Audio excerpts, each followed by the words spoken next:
시청자 여러분 안녕하십니까? 돈이 되는 이슈, 돈 버는 정보와 함께하는 경제인사이트 정철진입니다.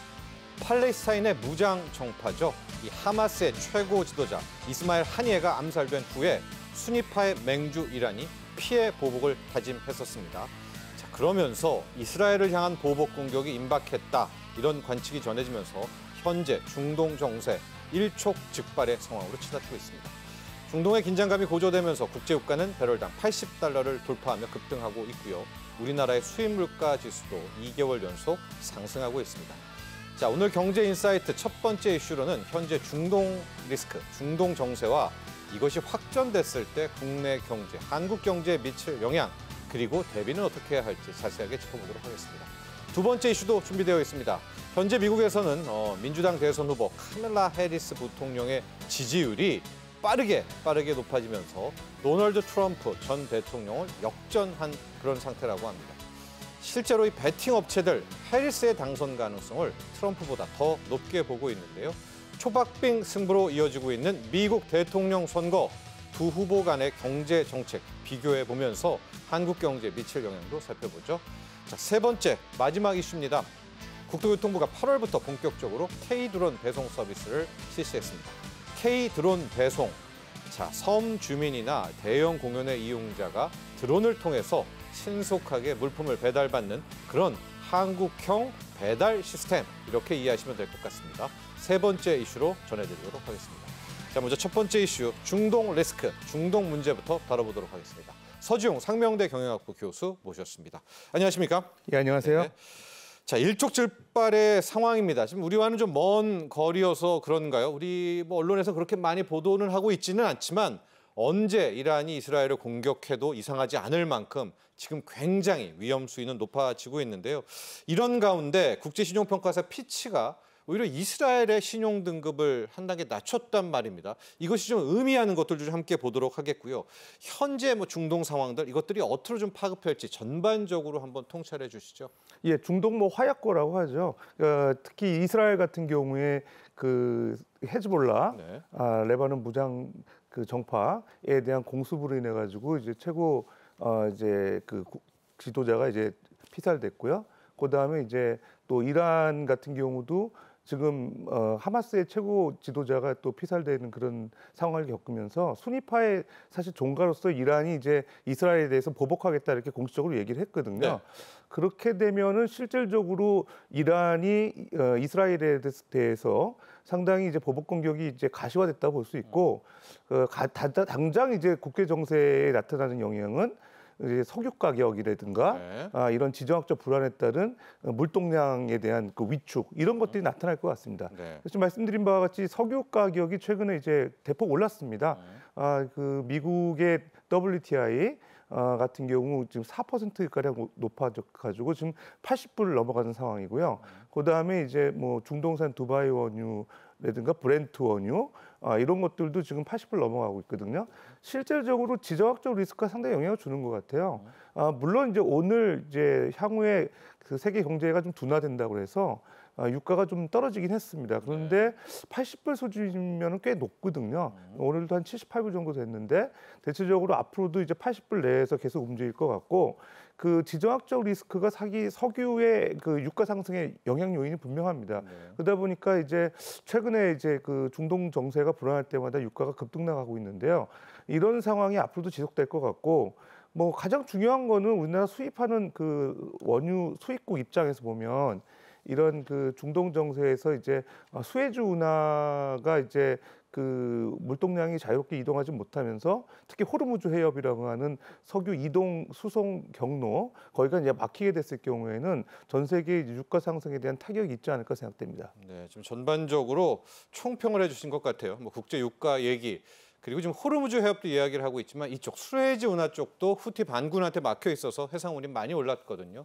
이제 국제 무역을 주로 하는 우리 한국에 미칠 영향도 전반적으로 이야기를 해주셨고, 앞서도 이스라엘의 신용등급 강등에 대해서는 피치가 이런 이야기를 했습니다. 가자 지구 갈등이 2025년까지 이어질 수 있기 때문에 일단 먼저 선제적으로 등급을 하향 조정했다라는 이야기도 했었고, 추가 군사비 지출, 인프라 파손, 투자 위축까지도 많이 우려된다, 이렇게 평가를 했습니다.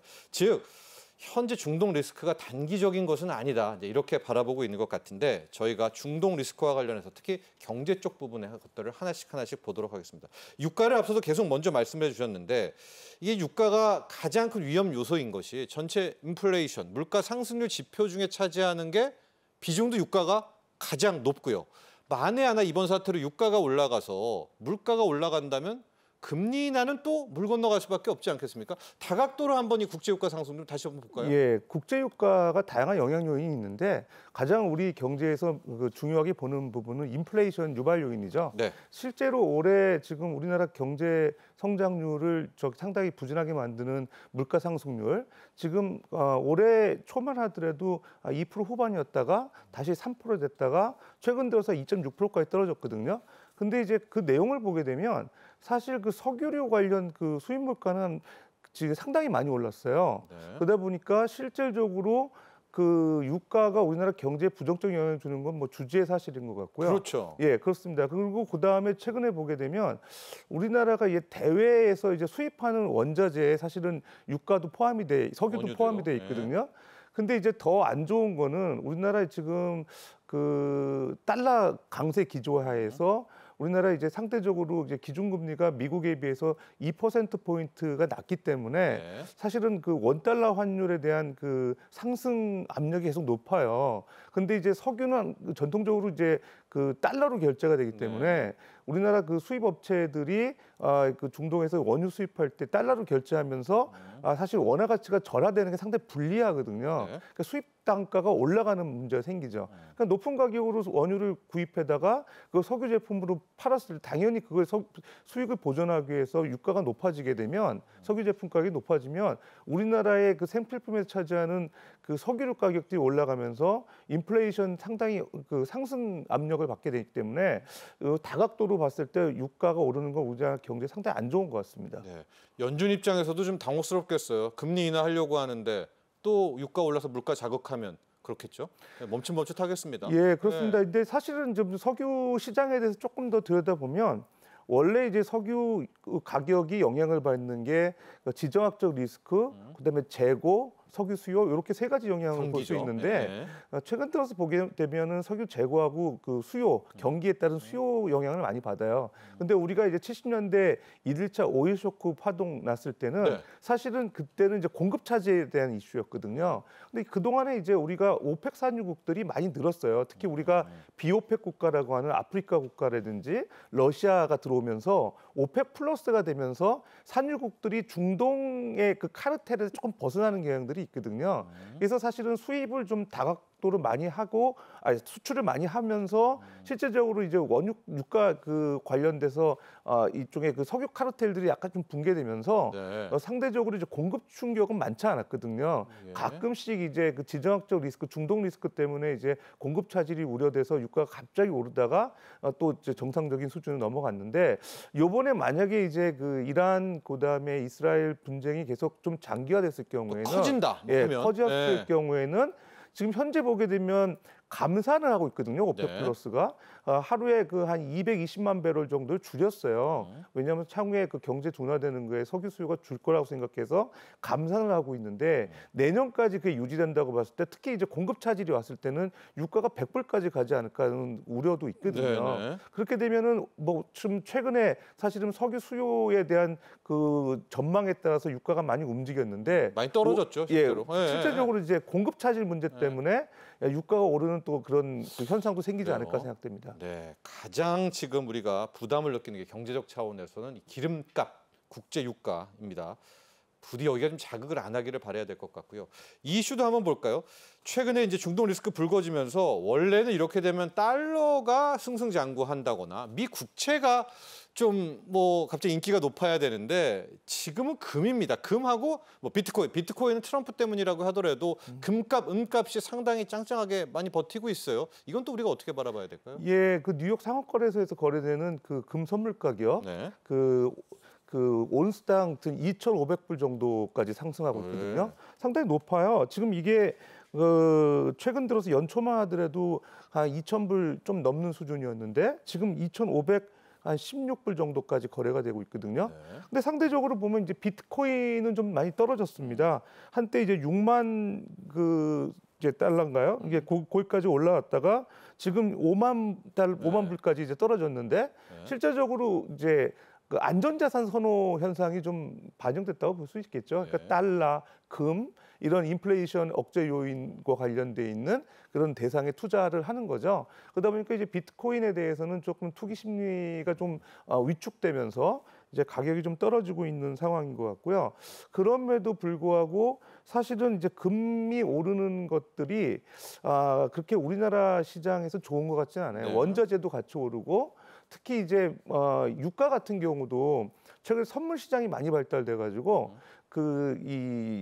최근에 이제 투기 거래들이 많아지거든요. 네. 그래서 때 미리 유가가 오를 거라 대비해 가지고 이제 소위 말해서 그 롱 포지션이라고 하죠. 투기 그러니까 오르는 가격에 베팅하는 거래자들이 많아지니까 오히려 실제적으로 실수요자들이 원하는 것보다 투기 수요자들이 원하는 거래가 더 많아지면서 유가가 또 같이 오르는 경향도 생기거든요. 그래서 사실 금값 오르는 거가 사실은 그 석유 시장 이쪽 커머디티 마켓에도 자극을 주기 때문에 좋지 않은 것 같고요. 그 뭐 대신 이제 달러 가치는 많이 오르면서 또 우리나라 원달러 환율이 올라가는 현상은 우리나라 증시나 경제 이번엔 좀 떨어졌어요. 달러가 힘을 못 썼어요 이번만큼은.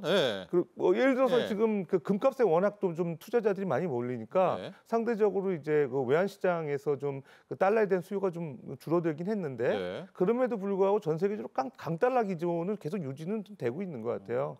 이제 달러 강세에 비춰봤을 때 특히 이제 로컬 통화가 더 상대적으로 약세를 보이는 그런 문제도 있고 최근에 또 보면 일본 같은 경우 이제 엔화가 강해졌습니다. 그러면서 이제 좀 완화되는 그런 현상도 있어 보입니다. 네.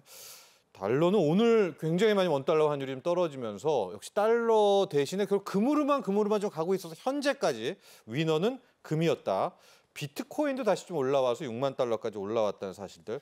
지금 보면은 이게 이란의 보복 공격이 안 나왔기 때문에 어떤 특별한 논리 없이 막 여기 하루 이렇게 좀 돌아가는 그런 모습들이 나오고 있습니다. 참 저희가 바라는 것은 아니지만 어찌 됐건 이란의 이 행동이 나오고 나서야 좀 불확실성도 해소가 될 수 있을 것 같은 이제 그런 생각도 드는데 자 문제는 실은 이게 연초에 저기 그 홍해 쪽 올라가는 거기 수에즈 운하 통과하는데도 예멘 후티 반군이 점령을 하면서 이미 해상 운임들 많이 올라가고 좀 굉장히 뭐 항로도 돌아가야 되는 이런 상황 아닙니까? 이런데 만에 하나 이게 더 커져가지고 그 옆에 해협이죠. 호르무즈 해협까지도 이란이 봉쇄한다. 이러면 자 무역을 위주로 한 우리 한국 경제는 이래저래 좀 많은 영향을 받을 수밖에 없겠습니다. 이 해상 운임 쪽으로 해서 한번 좀 풀어봐 주실래요? 예, 실제적으로 이제 우리가 해상 운임료 그 중고 지표라고 하는 그 상하이 컨테이너 운임 지수가 좀 많이 올랐습니다. 연초만 하더라도 한 1,750포인트 내에서 움직였는데 지금 한 3,300포인트 정도 되거든요. 그러니까 이게 한 1.7배 정도 오른 거예요. 근데 이게 우리나라 입장에서는 아주 안 좋은 소식이죠. 왜 그러냐면 특히 이제 최근에 중동에서 우리가 이제 그 여러 가지 그 사업 수주를 많이 하고 있고 실제적으로 국내 기업들 같은 경우도 중동을 거쳐서 유럽이나 이런 쪽에 수출을 많이 하는데 특히 대기업들 같은 경우는 가전, 뭐 타이어 이런 제품들 수출하거든요. 근데 이제 실제적으로 중동을 거쳐서 그러니까 이 유럽으로 나가야 되는 그런 그 항로인데 그게 보통 이제 홍해 항로라고 하는데 홍해 항로를 거쳐서 가는 것보다 그쪽이 막히게 되면 우리가 희망봉 항로를 통해서 이렇게 돌아가야 되거든요. 아프리카 밑입니다. 그게 상당히 이제 시간도 많이 걸리고 가격도 이제 운임이 높아지는 거예요. 그러다 보니까 실질적으로 이제 뭐 삼성이나 LG 같은 대기업들 1분기에 비해 보면 그 상당히 전년 동기 대비 이제 그 물류비가 많아졌습니까? 뭐 50에서 70%까지 올랐다고 하더라고요.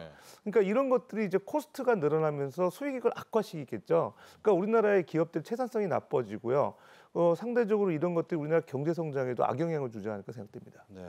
자, 그래서 이제 대비에 대한 문제가 나오고 있는데 정부도 여러 가지 만반의 준비는 하고 있습니다만 이게 진짜 이란이 어느 정도 세게 보복을 할지 또 이스라엘도 반격할 거 아니겠습니까? 이 상황을 모르기 때문에 저희가 긴장감 있게 아마 정부도 거의 이제 반을 꾸려서 대체를 하고 있습니다. 어떤 대비책, 어떤 지원책들을 좀 준비하고 있어야 될까요? 지금 정부 입장에서는? 그 정부 입장에서는 이제 운임 가격 높아지는 거에 주목하고 있는 것 같아요. 네. 그래서 지금 이제 그 상하이 컨테이너 운임 지수가 지금 3,900포인트 이상 넘어가게 되면 뭐 약간 비상 단계를 뭐 상향 조정 3단계라고 고려하는 것 같습니다. 네. 그래서 실질적으로 그 당 상황이 되게 되면 물류비를 좀 지원하지 않을까? 긴급 예산을 편성해서 이런 기업들의 물류비 지원을 하지 않을까? 예. 그런 생각들이 좀 들고요. 저 앞이 예, 상하이 컨테이너 지금 지수의 그다음에 포인트죠. 예, 그렇습니다. 예. 그다음에 추가 선박도 확보해서 물류비 늘어나는 거에 좀 대응하지 않을까 생각되는데 예. 결론적으로 뭐 이 상황까지 가지 않기를 기대하는데 그럼에도 불구하고 정부는 3단계라고 생각을 하고서 그래야죠. 상당히 예산이나 예. 그런 추가 선박이나 이런 것들 준비를 지금부터 해야 되지 않을까 생각됩니다. 앞서 저희 그 상하이 컨테이너 운임 지수 한번 볼까요? 3,700까지 갔다가 예. 저 표를 보면 지금 약간 잦아들었었어요. 앞서 그 그림 좀 보면. 예. 근데 지금 정부의 비상 계획을 좀 놓고 보면 3,900을 갈 경우가 정말 빨간불이네요. 그렇습니다. 예. 예. 지금은 3,300까지도 떨어졌는데 3,900을 돌파하면 이제 물류비도 정말 많이 오를 것 같고 추가 선박도 저희가 준비를 해야 될 것 같습니다. 자, 마지막으로요. 간밤 뉴욕 증시를 좀 보면 이런 해석도 있어요. 뉴욕 증시가 오히려 전쟁 리스크를 전혀 의식하지도 않고 올라가고 있어서 자, 이 부분이 또 미 대선도 있어서 이래저래 미국이 뭐 우회적으로 누를 것이다 이런 해석도 좀 나와 있기도 하고요. 또 이건 또 너무 밝게 본다. 만발의 준비를 해야 된다. 여러 가지 시선들 좀 있습니다. 이 중동 리스크, 이란의 이스라엘 보복들. 우리 교수님께서는 어떻게 크게 바라보고 계십니까? 글쎄요, 미국 경기에는 상당히 이제 좋지 않은 것 같긴 합니다. 왜냐하면 일단 미국도 석유를 많이 쓰는 나라고 네. 내수 시장이 큰 시장이기 때문에 인플레이션이 이제 압력이 높아지면 당연히 이제 민간 소비가 줄고 그렇죠. 증시에도 악영향을 예. 주거든요. 그래서 상당히 이제 미국도 최근에 보게 되면 그 EIA 미국 에너지 정보청이죠. 거기서 이제 석유 재고가 충분하다는 얘기도 발표하고 그러다 보니까 유가도 좀 떨어졌는데 네. 사실 유가 안정에 상당히 노력을 하거든요. 그러니까 중동 정세가 분명히 아까 말씀드렸던 공급 차질에 따른 유가 상승 요인이 되기 때문에 미국에서도 다각도로 이제 신경을 쓰는 것 같고요. 정치적으로요. 예, 그렇습니다. 네. 그다음에 미국은 이제 그 상대적으로 이제 비상에 따라서 이제 그 석유를 많이 이제 재고를 확보하고 있기 때문에 나름 그런 쪽을 강조하고 있는 것 같습니다. 어찌됐든 간에 이제 중동 그 이런 그 사태가 특히 아시아 국가 산유국으로부터 수입하는 그런 국가들에 상당히 치명적 영향을 줄 수 있기 때문에 네.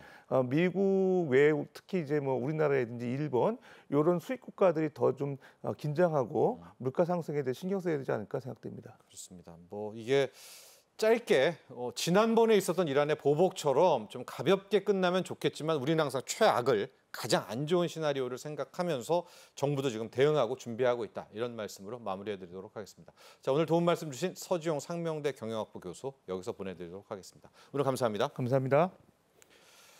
자, 두 번째 이슈로 넘어가 보도록 하겠습니다. 지금 해리스와 트럼프와 해리스 아주 치열한 대선전 펼치고 있는데요. 이 두 후보의 경제 정책에 따라서 우리 한국 경제에 미친 영향 큽니다. 준비된 영상 보시고 난 뒤에 두 번째 이슈로 바로 이 점 다뤄보도록 하겠습니다.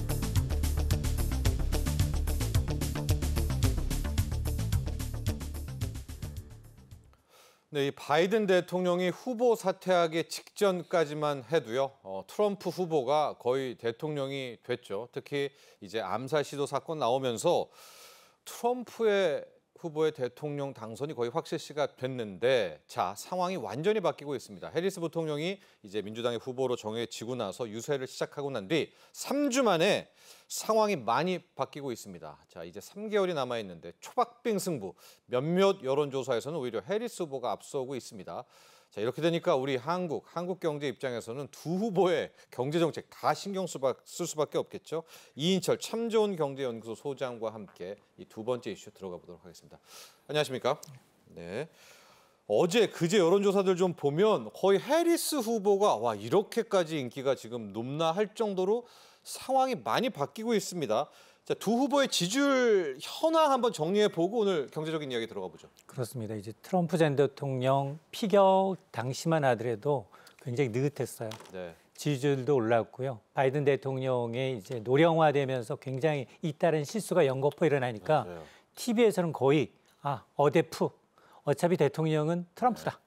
판 끝난 것 같았어요. 맞습니다. 네. 그랬는데 지금은 전세가 역전이 되고 있습니다. 미 전역뿐 아니라 스윙 스위트 일부 경합주에서도 해리스 부통령이 지지율이 트럼프 전 대통령을 앞서기 시작했습니다. 네. 미 정치 매체 더 힐이 최근 실시한 전국 여론조사 114개의 통계 평균치를 내봤습니다. 해리스 부통령의 지지율이 47.8%입니다. 반면에 트럼프 전 대통령은 46.4%에 그쳐서 1.4%포인트 차로 우세를 보였는데 물론 아직은 오차범위 내입니다. 네, 그렇네요. 근데 왜 우리가 주목하고 있느냐? 이전 이제 이 조 바이든 바이든과, 대통령이 대선 후보에서 낙마하지 않겠다. 이제 사퇴 선언한 이후에 지지율이 그동안 굉장히 많이 이제 빠져 있었거든요. 네. 그 사이에 이제 해리스 부통령 등판 3주 만에 이걸 따라잡은 것이기 때문에 와. 굉장히 속도가 좀 가파르다. 예. 뭐 그 사이에 사실 해리스 부통령이 뭐 공약을 내놨다거나 이런 것도 아니거든요. 네. 그럼에도 불구하고 특히 이제 2016년에 있었던 이제 스윙 스위트라고 하는 2016년에는 트럼프 대통령의 손을 들어줬던 이런 이 세 곳이 있습니다. 경합주 펜실베니아, 미시간과 이제 위스콘신 이 세 곳에서 2016년은 압도적으로 이제 트럼프, 2020년은 바이든 대통령이었었는데 여기가 지지율이 모두 지금 민주당 열세였습니다. 예. 그런데 이번 해리스가 또 뒤집은 거예요. 예. 자, 그러다 보니 과연 누가 해리스를 지지하고 있나? 연령층을 따져보니 20대 젊은 연령층이 열광하고 있다라는 겁니다. 특히 펜실베니아 등 경합주 7곳에 18세부터 29세 유권자 1,400여 명을 대상으로 여론조사했더니 양자 대결에서 해리스 후보를 지지하는 게 한 51%, 그리고 트럼프 후보를 지지하는 게 42%. 그러니까 여기는 오차범위 밖이에요. 한 9%포인트나 젊은 층을 중심으로 해서 그렇네요. 여론조사가 네. 높게 나타나고 있다라는 거고, 그러다 보니 이제 좀 다급해졌어요. 트럼프 대통령, 네. 전 대통령은. 그래서 이 주에 1,000억 달러 이상, 1억 달러 이상, 한 1,300억 원 가까이 마케팅 비용을 집중 쏟아붓겠다라고 밝히고 있는데요. 그러면서도 내심 표면적으로 이겁니다.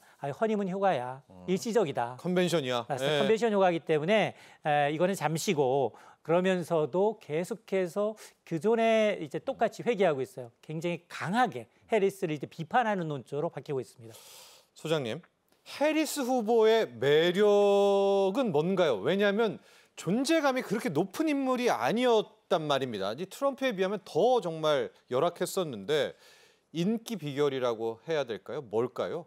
사실은 그 여러 가지 측면에서 현직 대통령은 경제 상황과 밀접하잖아요. 예. 그러니까 바이든 대통령이 노령이라는 이 약점도 있었지만 경제가 워낙 좋지 않았어요.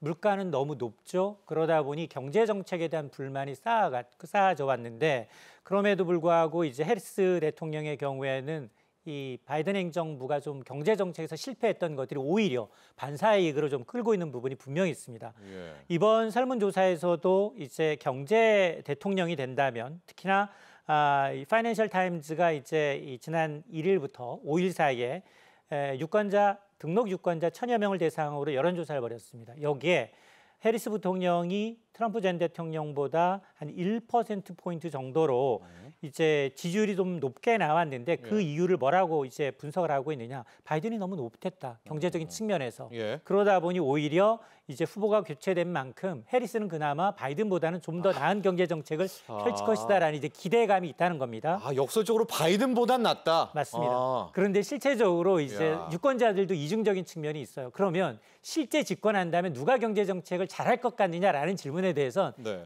아무래도 일기해봤던 네. 트럼프 대통령이 오히려 42% 응답자가 트럼프 대통령이 다시 집권하면 네. 경제 상황이 지금보다 훨씬 더 나아질 것으로 보인다.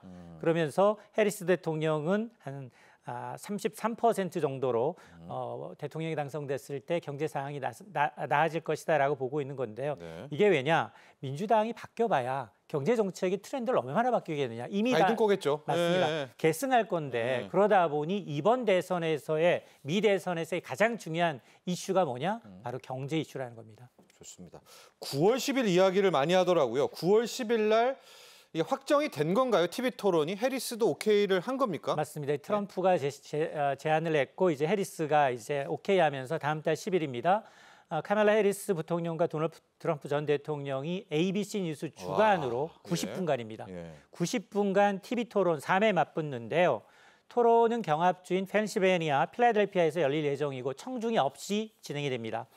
이번 토론은 이제 후보 교체 이후, 민주당 후보 교체 이후 처음으로 두 사람이 맞붙는 중요한 평가고, 이번 토론에서 아마 이제 두 후보 모두 아마 이제 굉장히 사활을 걸 것으로 보입니다. 왜냐하면 지난번 TV 토론에서는 압도적으로 트럼프 전 대통령이 인기를 얻었기 때문에 너무 잘하더라고요. 맞습니다. 그러나 이제 이번 교체 후에는 이 컨벤션 효과를 톡톡히 누리고 있는 이제 해리스 부통령도 이번 토론을 최근 지지율 상승의 어떤 모멘텀으로 더 길게, 더 장기화 시키는 국면으로 만들겠다라는 거고, 그러다 보니 이번 토론회에서는 경제 이슈뿐만이 아니라 안보 이슈, 외교 이슈, 이민과 국경, 낙태권과 같은 다양한 쟁점에 대해서 전방위적으로 이제 충돌할 것으로 보입니다. 특히나 이제 트럼프 전 대통령은 바이든 정부의 아킬레스건이라고 할 수 있죠. 경제 문제, 국경 문제를 비판하면서 해리스 부통령, 너도 부통령했으니까 책임져라. 라는 이제 논조, 특히나 당신이 되면 3차 세계대전이 일어나고 또 공황이 올 것이다 라면서 아마 인신공격선 발언도 서슴지 않을 것이다. 못 버틸 것 같은데. 맞습니다. 아마 나중에 얘기하겠습니다만 아마 지금 같이 해주시죠. 해리스 이제 부통령이 경계해야 될 앞으로 취해야 될 5가지 이제 요인 가운데 이게 있어요. 트럼프 대통령이 인신공격을 잘 막아내야 한다. 이것도 있습니다. 왜냐하면 트럼프 전 대통령은 인종, 성별을 가리지 않습니다. 자, 그러다 보니까 이런 이제 즉흥적인 공격을 얼마나 잘 능동적으로 그리고 유연하게 대처할 것인가 이게 중요하고요. 그러다 보니까 해리스 캠프에서는 이러한 공격에 휘말리지 않고 자신의 메시지를 전달하는데 공들이겠다라는 건데요. 어쨌든 이제 그 해리스 부통령은 어쨌든 자신이 이제 검사 경력이 좀 강조하면서 트럼프 전 대통령의 정책을 강하게 비판할 것으로 보이고, 과거로의 회기냐 아니면 미래로의 더 진보냐의 이 대결 구도로 좀 가져가려는 그런 걸 이제 아마 선거 캐치프레이즈로 내걸 것으로 보여서 아마 이번 TV 토론에는 유권자뿐 아니라 미국민 전부가 좀 시청할 것으로 보이거든요. 아마 이제 지지율에 굉장히 중요한 바로미터가 될 것으로 보입니다. 우리도 중요한 것이요. 이게 한 후보가 압도를 하지 않기 때문에 해리스의 경제 정책, 트럼프의 경제 정책을 다 의식을 해야 됩니다. 진짜 불과 몇 주만 해도 거의 트럼프가 확정된 것처럼 보였을 때는 이제 트럼프 경제 정책만 우리가 공부를 막 하고 그랬지 않습니까? 이제 다 해야 되고 다 대비를 해야 됩니다. 민주당과 공화당, 이번에 대선 정책, 경제 분야만 한번 정리를 좀 해주시죠. 맞습니다. 너무 확연하게 달라요. 특히나 이제 법인세로부터 에너지 정책 이르기까지 양당의 선거 기조가 사뭇 다릅니다. 우선 민주당의 경우에는 법인세를 인상하겠다라는 겁니다. 현재 21% 걷고 있는 법인세를 점진적으로 28%까지 올리고요. 최저임금 인상 등을 통해서 노동자 중심의 정책을 추진하겠다라는 거고, 특히나 청정 에너지 확대, 환경 규제를 강화하겠다라는 계획입니다. 반면에 공화당은 규제 완화와 감세를 강조하고 있는데요. 법인세는 최저 15%까지 인하할 가능성을 열어놓고 있습니다. 에너지 분야는 과거로 회기인데요. 석유나 천연가스와 같은 전통 에너지 중심의 에너지 정책을 이제 하겠다라고 밝힌 상황이고, 대중국 정책에 있어서 양당 모두 강경합니다. 그럼에도 불구하고 민주당은 특정 분야에 대한 협력의 여지를 남겨놓고 있다면, 공화당은 아예 대중국 추가로 50% 관세를 더 물어서 관세를 거의 2배 가까이 올린다라는 이제 그 대중국 관세 정책을 펼 것으로 보여서 우리 기업들은 사실은 이제 민주당의 친환경 정책에 따르면 지금 뭐 반도체나 배터리 산업엔 굉장히 유리할 수 있습니다. 그런데 공화당이 집권할 경우에는 트럼프 전 대통령은 이걸 다 뒤집을 수 있거든요. 예. 그러다 보니까 상당히 좀 우려스럽고 반면에 이제 트럼프 대통령이 재집권한다면 조선이랄까 기계업 같은 경우에는 좀 혜택을 볼 것으로 예상이 돼서 둘 다 우리는 플랜 A, 플랜 B 지금 지지율이 붙어 있는 상황이에요.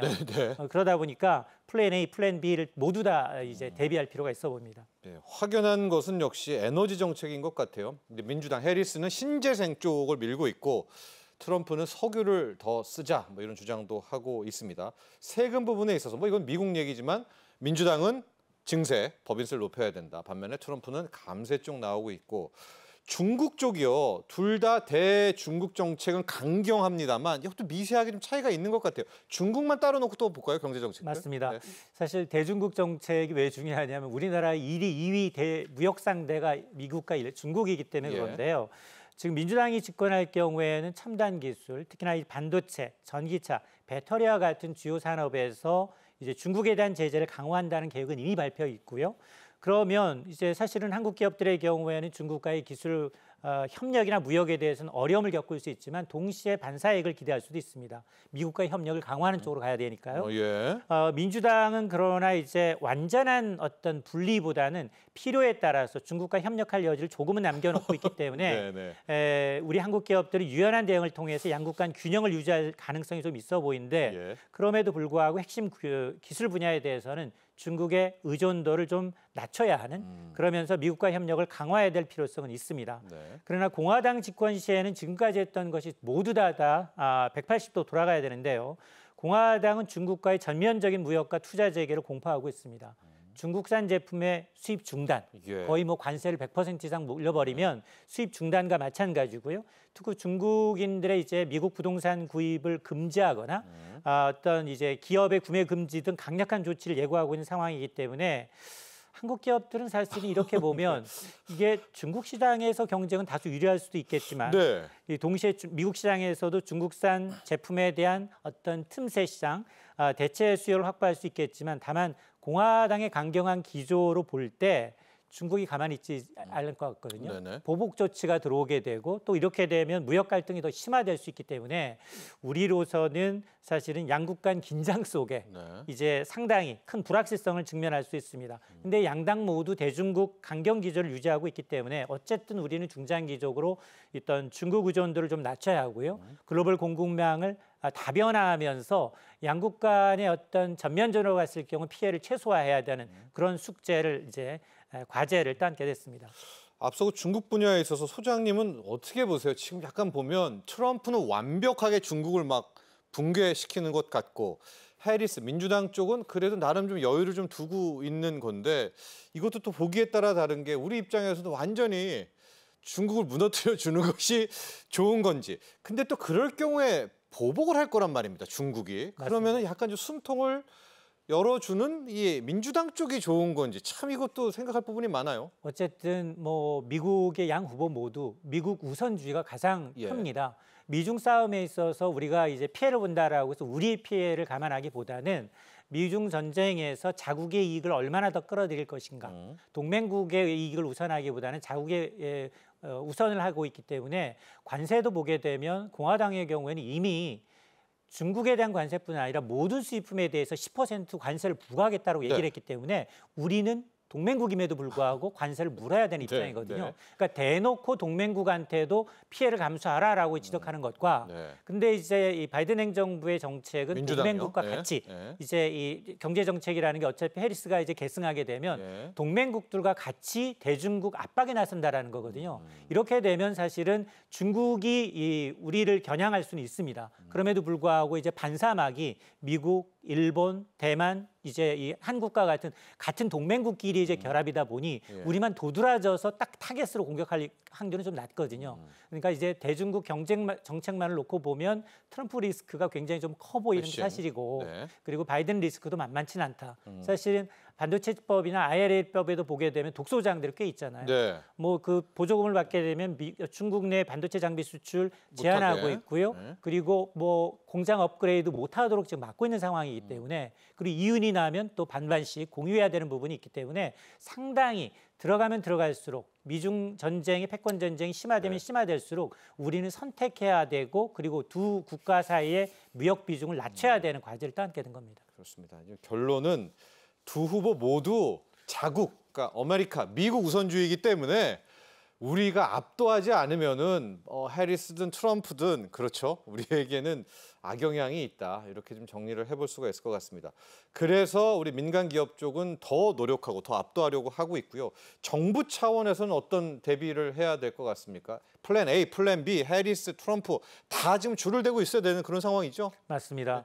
어쨌든 이제 미국 대선도 어쨌든 경제 문제가 핵심 이슈가 될 맞습니다. 것으로 보이거든요. 예. 자, 그러다 보니까 앞서서 제가 양 후보 모두 보호무역주의가 기승을 부릴 수밖에 없고 이렇게 되면 해리스는 미국 제조업의 전통적인 부활 여기에다가 자국 이익을 우선시하는 정책을 내세울 것으로 보여서 이제 동맹국을 상대로 한 통상 압박도 이어질 수 있습니다. 특히나 이제 미중 전략적 이 경쟁이 심화되면서 우리나라는 이 급변하고 있는 산업 환경에 직면하게 될 수밖에 없는 상황인데요. 그러다 보니 첨단 기술과 그리고 필수 재화와 관련한 산업은 이제 중국을 대체할 수 있는 대안 시장을 빨리 확보하는 방안이 예. 필요하고요. 그리고 기술 개발이에요. 미중 전쟁 싸움에서도 1등 업체 제품 반드시 구매를 해야 되거든요. 네, 압도해야죠. 맞습니다. 압도해서 저 제품은 이제 압력으로 이제 할 수 있는 게 아니라 우리가 돈을 주고도 사와야 되는 우리 편으로 만들어야 되는 네. 이제 그런 이제 초격차 기술 개발에 이제 집중해야 할 것으로 저는 보고 있습니다. 네, 지금 우리 정부도 용인 반도체 클러스터입니다. 아주 만발의 지원을 하고 있습니다. 이제 그런 점들도 함께 체크하시면 좋을 것 같습니다. 자, 이렇게 두 번째 이슈 정리해 보도록 하고요. 세 번째 이슈 K 드론에 대한 이야기인데 드론이 드디어 이 배달, 배송에 나섰습니다. 영상 보시고 난 뒤 이야기 이어가죠.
자, 여러분, 꿈이 현실이 된 것 같습니다. 저희가 드론이 배달한다, 배송한다 이런 이야기를 많이 하지 않았습니까? 그런데 실질적으로 지금 드론이 전국적으로 배송 서비스를 시작했습니다. 자, 이 드론 배달, 드론 배송, 물류 산업에 큰 변화 가져올 것 같은데요. 이인철 소장과 함께 이 이슈도 계속해서 다뤄보도록 하겠습니다. 자, 소장님, 시작이 된 겁니다. 지금 K 드론 배송 서비스가, 그러니까 뭐 아주 배달하기가 힘든 지역부터 먼저 가고 있다고요. 이 일명 국토교통부가 시행하는 K 드론 배송 서비스입니다. 알려주세요. 이게 되고 있었네요. 맞습니다.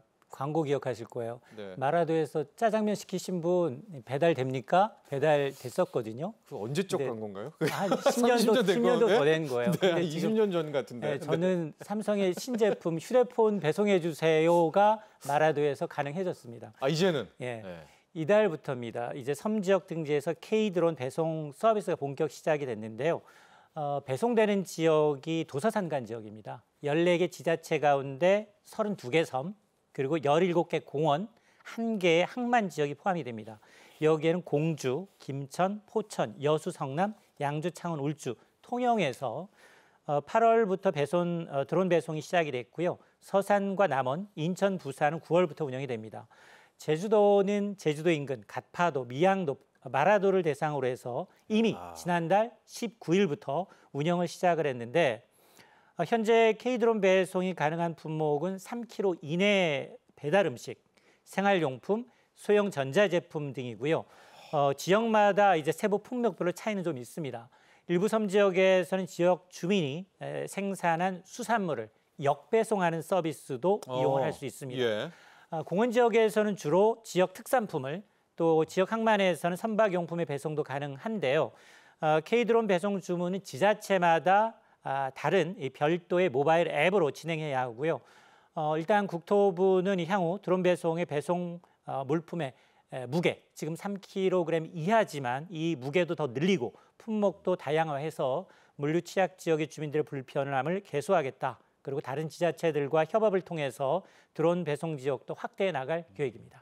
자, K 드론 배송입니다. 국토부가 일단 주관하고 있는데 시작이 됐잖아요. 그 전에 준비 과정이 정말 치열했을 것 같아요. 왜냐하면 안전 문제도 있고 소통도 해야 되고 드론 자체에 대한 뭐 여러 가지 성능 시험도 했을 것 같은데 이제 실시는 됐지만 그 이전에 우리 정부의 뭐 노력 과정들 한번 준비 과정도 또 볼까요? 맞습니다. 이제 K 드론 배송이라는 게 이제 섬이나 대형 공원 이용자들이 신속하게 물건을 받을 수 있도록 설계된 한국형 드론 배송 시스템을 말합니다.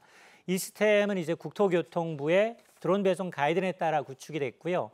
또 배송 거점, 배달점, 비행로, 배달 앱 등을 통합해서 운영이 되고 있는데 네.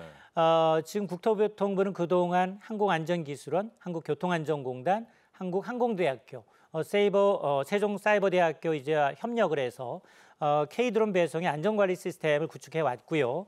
특히나 이제 드론 배송의 필수적인 게 뭐냐? 보이지 않는 비과시권적인 드론 비행이기 때문에 안전하게 수행할 수 있도록 그렇죠. 특별 비행 승인을 진행해 왔고요.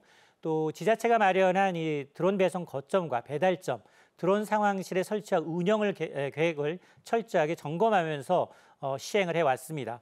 또한 이제 드론 배송 업체들이 이제 항공 안전책에 기반한 드론 안전 관리 시스템을 자율적으로 구축할 수 있도록 표준 매뉴얼을 제공해 왔고 또 드론의 비행로의 안전성을 확보하기 위해서 모니터링 시스템도 마련이 됐습니다. 자, 이를 통해서 드론 상황 관리 센터를 운영하면서 안전한 관리 체제를 강화하면서 시범 시행을 하고 있는 겁니다. 자, 소장님. 지금 딱 이 방송을 보시면서 한 도서 지역의 우리 시청자분이 나 저거 이용하고 싶다. 어떻게 이용하는지 이용 방법도 좀 알려주시고요. 비용이 이거 몇십만 원 되면 이용 못 하잖아요. 맞습니다. 비용도 궁금합니다. 맞습니다. 서울에서 이제 신형 갤럭시 폰을 시켰는데 네. 휴대폰이 100만 원이고 드론 배송료가 30만 원이라면 네. 그냥 포기할 할 텐데요. 굉장히 저렴합니다. K-드론 배송 서비스는 지자체별로 다른 모바일 앱을 활용하면 된다라고 말씀을 드렸는데 우선 배송비는 섬이냐 공원이냐에 따라서 조금 다릅니다. 섬 배송의 경우 물품 크기에 따라서 5,000원에서 8,000원에 부과가 되고요. 공원 배송은 3kg 이하 물품의 경우에는 5kg 이내 거리라면 이제 한 3,000원 정도가 적용이 됩니다. 물론 이제 특정 품목에 따라서 별도 요금이 추가될 수 있는데 예를 들어서 제주도 비양도나 이제 가파도 마라도 주민이 제주 본섬에서 주문을 했습니다. 이럴 경우에는 1회당 3,000원.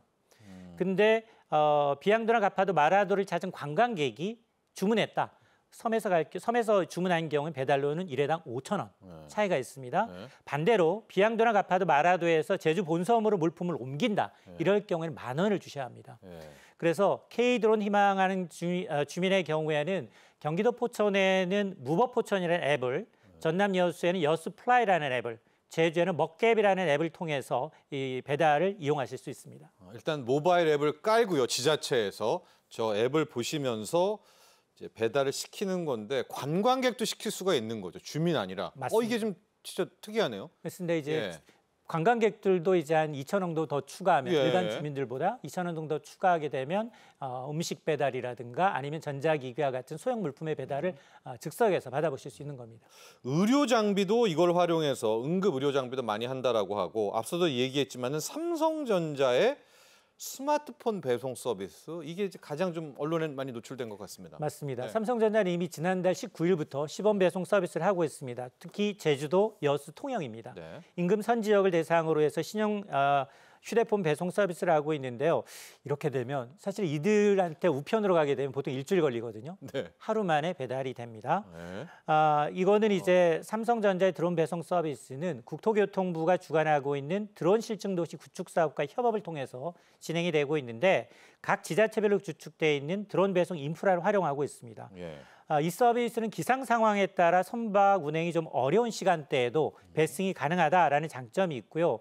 그러면 고객은 섬에 있다 그러면 나와야 되거든요. 그렇죠. 밑으로 나오든가 도심지로 나와서 구매해야 되는 번거로움, 시간적인 그리고 이제 비용적인 측면에서 굉장히 효율적입니다. 삼성은 당장 이제 스마트폰만뿐만이 아니라 중량 10kg 이하인 태블릿 PC라든가 네. 아니면 뭐 이어폰, 스마트워치 등으로 더 확대할 예정이고요. 제주도에서는 가파도, 마라도, 비양도에서 여수 통영 지역에서도 여러 섬으로 드론 배송을 순차적으로 확대해 나갈 예정이라고 하니까 네. 아마 조금 더 기다리시면 조금 더 무거운 거 네. 이제 뭐 예를 든다면 뭐 신형 TV라든가 냉장고라든가 이런 것까지 좀 될 수 있는 시기가 좀 빨리 왔으면 좋겠습니다. 그렇습니다. 섬 지역 주민들 이 물류 때문에 정말 고민이 많은데 국토교통부는 더 굉장히 좀 이 서비스 확대할 계획인 거죠? 맞습니다. 네. 일단 그 지금까지는 이런 것 시범 사업으로 네. 과연 이제 드론으로 인해서 어느 정도 할 수 있는지 여부 그리고 경제성이 돼야 되거든요.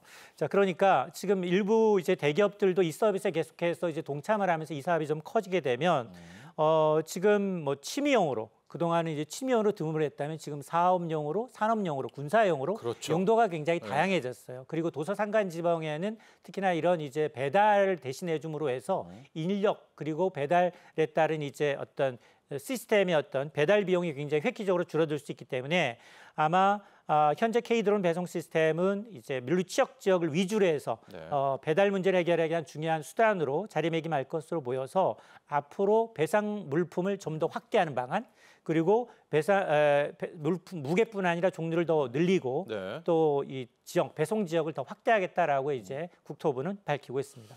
자, 이게 단순히 사회적 책임이 아니라 아예 영리 사업으로도 갈 수 있는 그런 발판이 마련되거든요. 자, 마지막 질문이기는 한데 저 그림들, 저 기술력들 보니까요.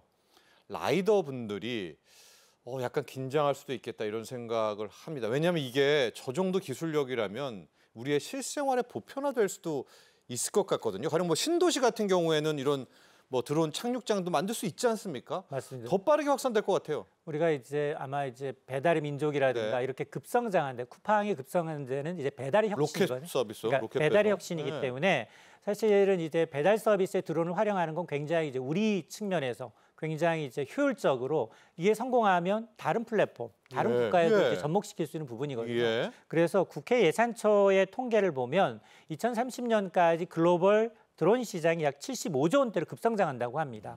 그 가운데 하나의 축이 앞서 제가 이제 사업용, 군사용도 있겠지만 이런 배달용이 될 수가 있는데요. 앞으로 용도가 무관하고 이걸 활성화하기 위해서는 뭐 이제 기술 발전 표준화가 좀 필요하고요. 자율비행 기술의 어떤 표준화, 비행 허가와 이제 등록 제도가 좀 필요합니다. 왜냐하면 상업용일 경우에는 특히나 정기적인 점검과 인증이 좀 필요한 상황이고 네. 그리고 이제 드론 배송의 인프라가 이제 돼야 되거든요. 깔려야죠. 맞습니다. 네. 이착륙해야죠. 착륙 거점 만들어야죠. 충전소 있어야 됩니다.